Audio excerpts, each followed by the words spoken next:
বাংলাদেশের অন্তর্বর্তীকালীন সরকারের প্রণীত সাম্প্রতিক আইন মানুষের মৌলিক স্বাধীনতাকে ক্ষুণ্ণ করার ঝুঁকিতে ফেলেছে বলে জানিয়েছেন হিউম্যান রাইটস ওয়াচ। গতকাল বুধবার ২১ মে এক প্রতিবেদনে এই তথ্য জানিয়েছে তারা।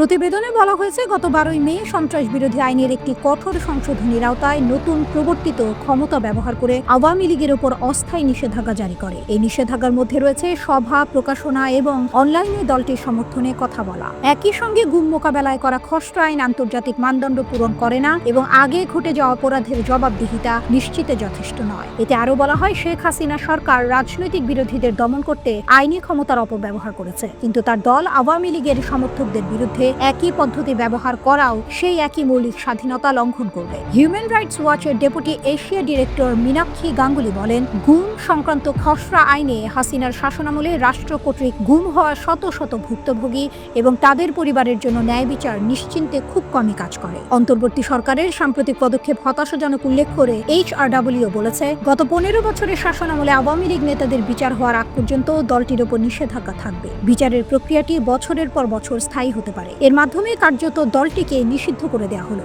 আওয়ামী লীগের যে কোনো ধরনের প্রকাশনা, মিডিয়া, অনলাইন এবং সামাজিক যোগাযোগ মাধ্যম, যে কোনো ধরনের প্রচারণা, মিছিল, সভা, সমাবেশ, সম্মেলন ইত্যাদি সহ সকল কার্যক্রম নিষিদ্ধ করা হয়েছে। এর মাধ্যমে দলটির সমর্থকদের বাক স্বাধীনতা ক্ষুণ্ণ করা হয়েছে।